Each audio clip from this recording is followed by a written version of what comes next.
On Saturday, UFC champion Jon Jones retained his heavyweight belt at Madison Square Garden. In the post-match interview with Joe Rogan, Jones took the opportunity to give credit where credit was due. I want to acknowledge Jesus Christ. I tell you what, man, I cannot take credit for a gift like this, man. I really owe it all to him. And I know that there's millions of people around the world watching right now. And I just want to let you guys know that Jesus loves you so much. That's all I'll say about that. Here to break it all down is BlazeTV contributor for Fearless, Steve Kim. So, Steve, when you see the storied history that Jones has had, what does his vocal move towards Christianity mean here? That's an interesting question. Obviously, he's had a checkered past. I think everyone can just kind of Google some of his missteps, but maybe this is part of his road to redemption and retribution. But I think there's a larger picture at play here that athletes in general are now, for lack of a better term, coming out of the closet. And that's what I would call it across the board. It used to be years ago that when you use that term, it was about your sexual orientation and not being ashamed of having certain beliefs. Well, when it comes to not only religion, there's also culture and politics involved, where now athletes seem to be liberated in a lot of respects post November 5th about coming out of their closet with their own beliefs. As I was watching that unfold, because what he did afterwards, it reminded me of those great infomercials. But wait, there's more. And then when he did what he did afterwards, I just felt like, wow, he just hit the grand slam here. Yeah, so let's talk about that. I am curious. I want to read somewhere his road to redemption because I sort of lost track, of him just knowing he was in trouble for so long. So if he has a conversion story, I'm sure there'd be millions of people who'd be interested to hear it. But right after that, this was remarkable. Everyone was talking about this as soon as it happened, because not only does he thank Trump, right? He does the dance like everyone else, but he does it in a very prominent way after winning, in front of millions of people. And then he gives him the belt. The gladiator in their arena, right? As many people said, whether they praised it or whether they hated it, this looked like a gladiator in the arena going to the emperor. But it was this remarkable cultural moment. And is this something you were expecting? It feels like this is part of a larger shift, and it really is pronounced at this point.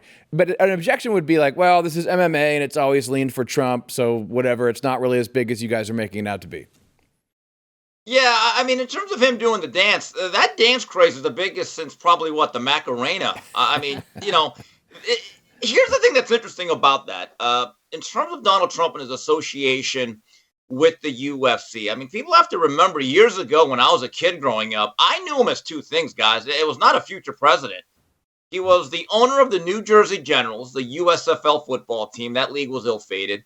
And then he was a boxing promoter, in essence.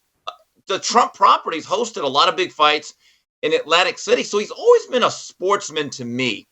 And beyond his participation in UFC events is really his close friendship with Dana White, who is the leader of that organization. And by the way, Dana was actually on stage when Trump was announced as our newest president back about 2 weeks ago.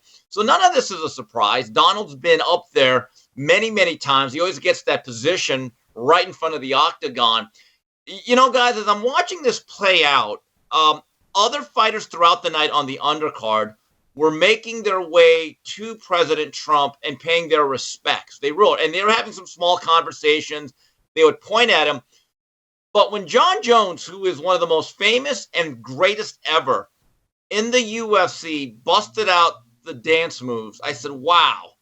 That moment is going to go viral, because just think about it, guys. I think it was even just 2-3 years ago that if any athlete or celebrity retweeted anything that was, I would say, innocuous, that not only did it not have to be in support of Trump, if it didn't rip him enough or with enough ferocity, you were immediately branded MAGA.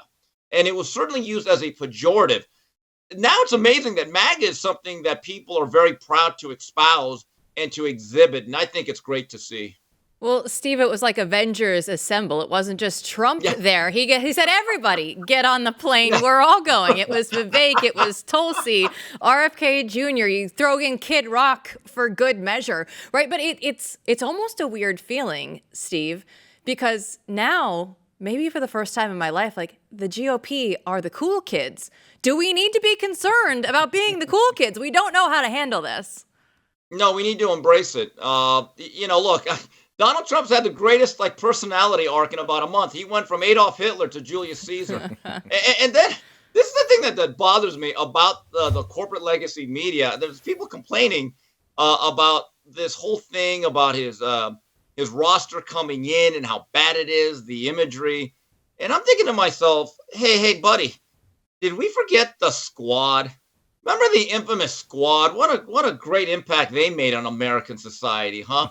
And get this, these guys are actually going to help America. I thought it was a great moment when Donald and his crew walk in. It's very theatrical. It's very produced.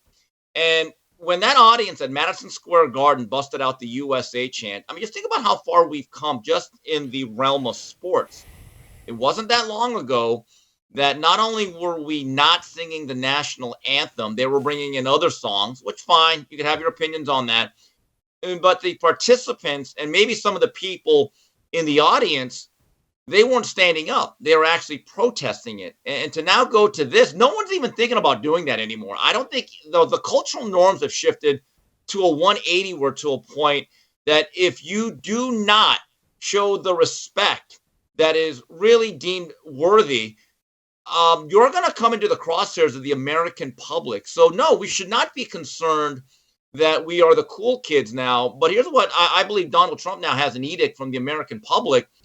Be a good president for all the people. Be the leader that we want you to be, and to keep pushing this pro-agenda, America first, I would say rationale, because we lost all rational thought for about 3 years here. So I'm not afraid. I'm actually very excited because, to be very honest with you, I didn't know if we'd ever get back to this point.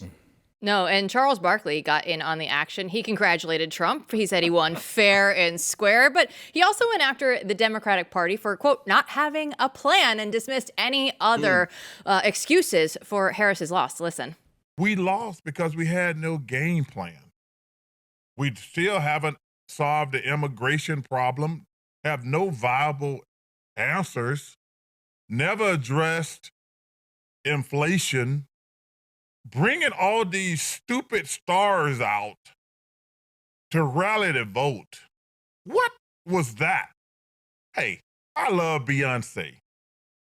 What bringing her out? That ain't gonna make me vote a certain way. Cardi B, I like Cardi B. That ain't gonna make me vote a certain type of way. You guys lost because y'all stupid. Steve, leave it to Charles Barkley for just laying it out there. So he thought the Democratic game plan was terrible. Okay, so, it's interesting. He brought up Cardi B. I hadn't actually really seen the whole speech till about last night, just doing some research. Guys, I'm going to date myself here, but that looked like a really bad In Living Color skit. Yeah, so you do. All right, we're about the same age then. So, I mean, it really, this whole campaign seemed like a really bad skit. And the bottom line is very simple in my view. The Conservative Party, the Republicans, I believe, had a pro-America agenda. The last 4 years, the Democratic Party had an anti-American ethos to it, from the immigration to other issues such as fracking, in terms of the abortion issue. And it was celebrity elite class versus the common man against a party, right, that had lost common sense. So again, does a guy like me, who's not really that much wrapped up in the politics, really care about the micro issues? Not really, but I do understand which party and which candidate is more pro-America. And I thought the choice was clear. I mean, guys, not to be a cynic, I'm actually still alarmed that many people voted for Kamala Harris. I still think there's a lot of work to be done culturally. No, seriously, right across the board, even though Donald Trump won the general vote, there's still like what, 48, 49% that went with her. That just boggles my mind. Yeah, Steve, I hear you on that. I think there's two ways to look at it. One is, and I still think this is true, volatility will just increase because both sides are gonna, one side is slapped down for now, but they're gonna rise back again. And we really are going to have to go back and forth. People aren't going to just relinquish power easily in the government, et cetera. The positive side, though, right now, and I think what people are feeling is that something broke, right? Sometimes you reach a tipping point and all of a sudden something breaks wide open. And there's one way of looking at that would be to look at the young vote, particularly for young men. And I think this is interesting when you think about the sports audience. So Harris and Trump are battling over Gen Z, right? And Kamala's like Brat and Beyonce and whatever, big kind of A-listers. But Gen Z men ultimately go to Trump, 49 to 47%, which is, again, something we're supposed to think, oh, well, that will never happen. You're losing the young. But when it comes to young men, we're not, right? And those are also the people who are often watching sports.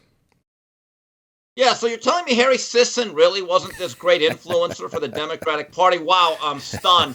Look, here's I think one of the things that I've talked about a lot with Jason Whitlock. I really think that what happened on November 5th and leading into it is a rebuke of the corporate legacy media and the era of the celebrity endorser or the influencer, that maybe it would have worked 10, 15 years ago.